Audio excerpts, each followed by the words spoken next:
अस्सलाम वालेकुम। उम्मीद है आप सब खैरियत से होंगे, ठीक ठाक होंगे। Welcome back to another video of my YouTube channel. Today's video is about last week revision plan for MDCAT. I am gonna share my own last week revision plan जो कि मैंने अपने एमडी-कैट से एक वीक पहले follow किया था। जैसे कि 13 नवंबर को आप लोगों का टेस्ट है और आपके पास एक वीक से 2-3 दिन ज़्यादा है इस वक्त। तो अब आपने 7 डेज़ के अंदर अंदर अपनी फ़ाइनल रिवीजन जो है वो कंप्लीट करनी है और उसके बाद अगर आपके पास 2-3 बच जाते हैं तो उसमें आपने अपनी बुक्स से नहीं पढ़ना। आपने कोई एफएलपीज़ वगैरह सॉल्व करने नहीं या फिर अपने पुराने प्रैक्टिस एमसीक्यूज़ जो पुराने एफएलपीज़ आपने सॉल्व किए हुए हैं और ख़ासतौर पे जो रिपीटर्स हैं लास्ट ईयर वाले, वो अपने एफएलपीज़ बस उनको आपने देखना है।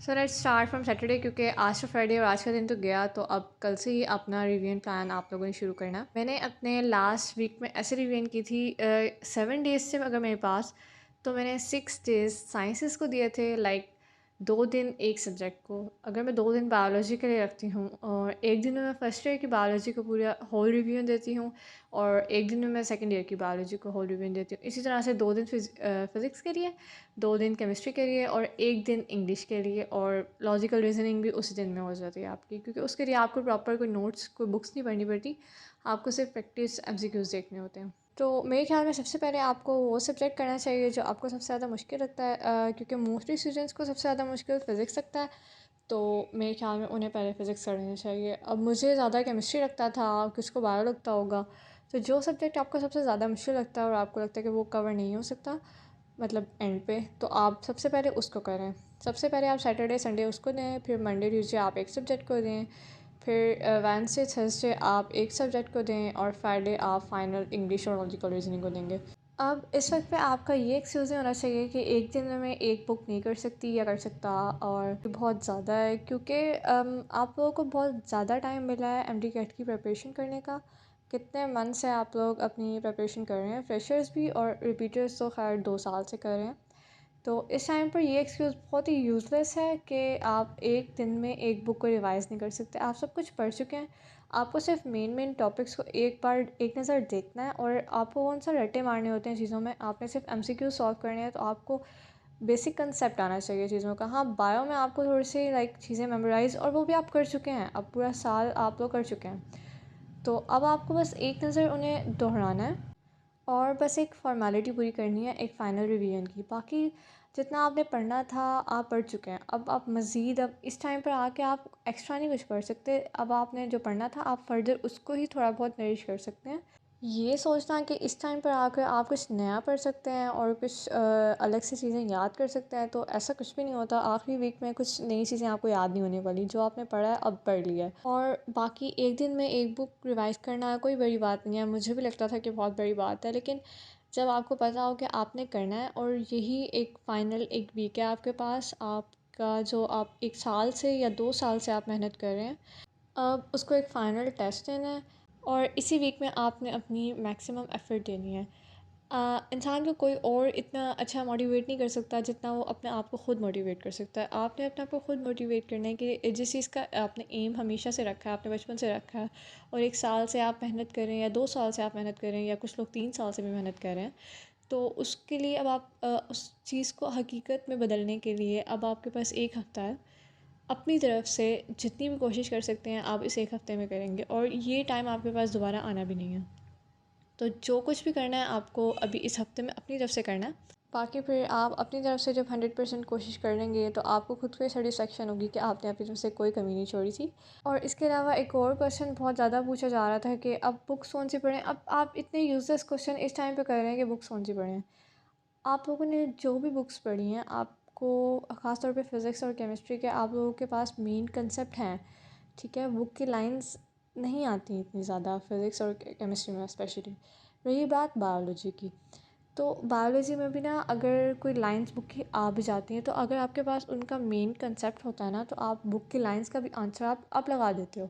मतलब आप खुद से कोई लॉजिक बना के आप लगा देते हैं आंसर, अगर आपके कंसेप्ट अच्छे हुए होते हैं। आपने आपने 2 बुक्स पढ़ी हैं, आपने 3 बुक्स पढ़ी हैं, क्योंकि जो सिंध या बलूचिस्तान या केपीके के बच्चे हैं उन्होंने अपने प्रोविंस की बुक्स भी पढ़ी हैं और उन्होंने पंजाब टेक्स्ट बुक भी पढ़ी है, उन्होंने फेडरल बायोलॉजी भी पढ़ी है। तो आपने 2-3 बुक्स पढ़ ली हैं, आपके कंसेप्ट इतने अच्छे हो गए हैं इस टाइम पर कि आपको कोई टेंशन लेने की ज़रूरत ही नहीं है। आप कोई भी एमसीक्यू सॉल्व कर सकते हैं मेरी नज़र में। अगर आपने ये 3 बुक्स वाकई बहुत अच्छे से पढ़ी हैं।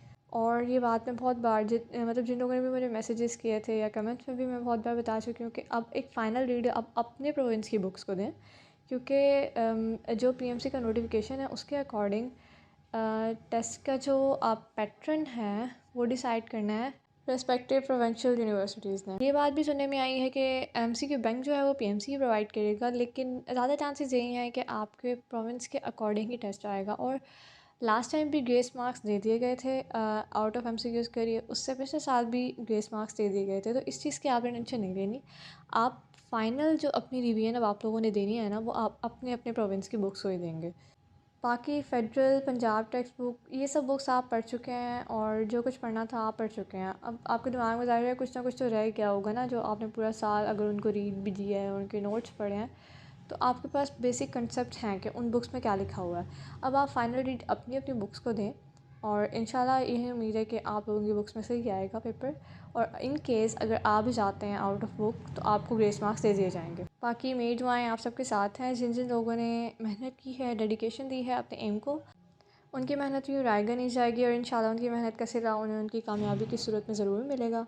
बाकी आई नो कि ये वीडियो थोड़ी लेट आई है क्योंकि मेरे अपने भी एग्ज़ाम्स आने वाले हैं और उनके लिए मैं थोड़ा सा बिज़ी हूँ आजकल। आपके एमडी कैट के दिनों में तो मेरे सेंडअप एग्ज़ाम्स हैं, तो उन दिनों मैं आपसे इंटरेक्ट नहीं कर पाऊँगी। तो जैसे ही मेरे सेंडअप एग्ज़ाम्स ख़त्म होते हैं मैं आप लोगों से आपके एमडी कैट का फ़ीडबैक ज़रूर लूँगी और आपसे आपके रिज़ल्ट पूछूँगी। उम्मीद है कि आप सबका एमडी कैट बहुत बहुत अच्छा हो और आप सबके रिज़ल्ट भी बहुत अच्छा आएँ। And yes, one more thing I forgot to share. काफ़ी ज़्यादा स्टूडेंट्स पूछ रहे थे कि एफएलपीज़ कहाँ से प्रैक्टिस करनी चाहिए और एफएलपीज़ कहाँ से मिले हमें, या फिर कुछ स्टूडेंट्स को पास्ट पेपर्स भी चाहिए थे। जैसे कि मैंने कुछ दिनों पहले एक पोस्ट की थी जिसमें मैंने आपको कुछ पास्ट पेपर्स का बताया था बायोलॉजी और केमिस्ट्री के। तो आप लोग अगर वो बाय करना चाहें तो वो भी कर सकते हैं, लेकिन इस टाइम पर मेरा नहीं ख्याल कि आप लोगों के पास इतना वक्त होगा कि आप एक पूरी बुक को सॉल्व करें। तो एक और वेबसाइट भी मैंने आप लोगों को बताई थी, premed.pk, उस पर भी आपको पास्ट पेपर्स और ख़ासतौर पे एफएलपीज़ मिल जाएंगे। जैसे कि मैंने आपको बताया मैंने टॉप ग्रेड ज्वाइन की हुई थी और उस पर मैं आमतौर पे तो वैसे क्वेश्चन बैंक से ही एमसीक्यूज़ प्रैक्टिस करती थी, लेकिन जो उनके एफएलपीज़ थे वो मैंने इन लास्ट डेज़ के लिए रखे थे और जब मैंने 1-2 दिन पहले अपने एमडी कैट से उन्हें सॉल्व किया था। तो आप लोग भी अब या तो premed.pk की सब्सक्रिप्शन ले सकते हैं मेरे प्रोमो कोड से, तो आपको वहाँ पे कुछ एफएलपीज़ भी मिल जाएंगे और उसके अलावा आपको पास पेपर्स भी मिल जाएंगे प्रैक्टिस के लिए। और बाकी आपको Saeed MD CAT, vice code, इन पर भी आपको फ्री एफएलपीज़ मिल सकते हैं, तो आप लोग वहाँ से सॉल्व करना चाहें तो आप वहाँ से भी कर सकते हैं। और प्रीमेड पर आपको एक डेमो टेस्ट मिल जाएगा। अगर आप एक टेस्ट सॉल्व करना चाहते हैं तो आप उसे ज़रूर सॉल्व करें और अगर आपको पसंद आते हैं तो आप उसे बाय कर लें।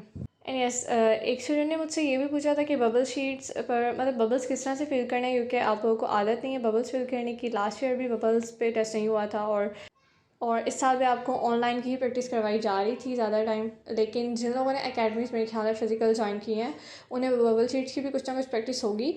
लेकिन जिन लोगों ने एकेडमीज़ कोई ज्वाइन नहीं की थी तो उनको मेरी यही एडवाइस है कि आपको ऐसे कोई स्टेशनरी से भी बबल शीट्स मिल जाती हैं। इसके अलावा आप गूगल पर बबल शीट्स निकाल के उनका प्रिंट निकलवा सकते हैं। तो मैं आप 5 या 6 बबल शीट्स अपने पास निकलवा के रख लें 200 एमसीक्यूज़ की। और जो भी आप एफएलपी सॉल्व करते हैं लाइक किसी वेबसाइट से आप फ्री अगर एफएलपी सॉल्व करते हैं तो आप उन्हें बबल शीट पर करने की प्रैक्टिस करें और एक साथ बैठकर पूरा अपना टेस्ट जो है वो अटैम्प्ट करें और अपना टाइम मैनेज करें कि आपने 2 घंटे में या 2.5 घंटे में पूरा टेस्ट अटैम्प्ट करके फिर उठना है, ताकि आपको टाइम मैनेजमेंट आ जाए और आप उस दिन पैनिक ना करें और आप पेपर अच्छे से सॉल्व कर सकें। So that is all. अगर इससे रिलेटेड किसी ने कुछ पूछना हो तो मुझसे कमेंट्स में या मैसेज पर पूछ सकते हैं। बाकी आप लोग अपना ख्याल रखिएगा, मिलते हैं नेक्स्ट वीडियो में।